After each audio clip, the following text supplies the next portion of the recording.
The road to ending the Western Hemisphere's longest-running armed conflict is full of landmines. Yet after more than 50 years of war, Colombian President Juan Manuel Santos tells Al Jazeera that the end may be closer than anyone thinks.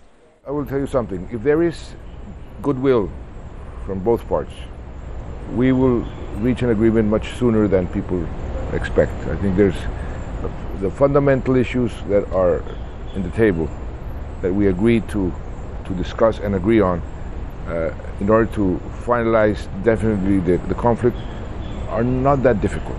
The president nevertheless defended his decision to order an escalation in military operations. The thinking is, I've set a series of conditions. One of them is there's no concessions in the military terrain until we reach an agreement to finalize definitely the conflict. Until then, there's no concessions.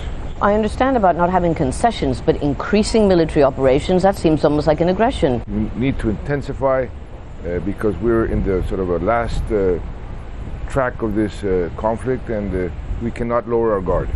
Clearly, there is still a great degree of mistrust between both sides. If you look at Colombian history, every time that a rebel group has agreed to lay down their arms, has agreed to talk peace with the government, or almost every time, their leaders have been killed. They've either been betrayed by the state, or the state has been unable or unwilling to protect them.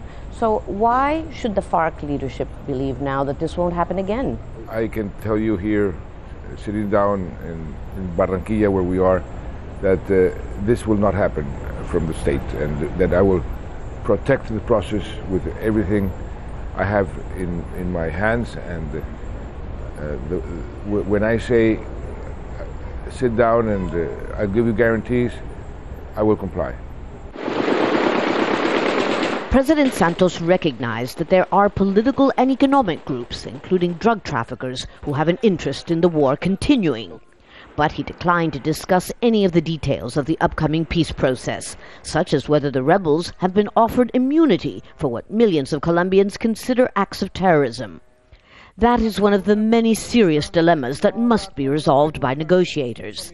If they are to have any success, says Santos, secrecy and discretion are essential. Lucia Newman, Al Jazeera, Barranquilla, Colombia.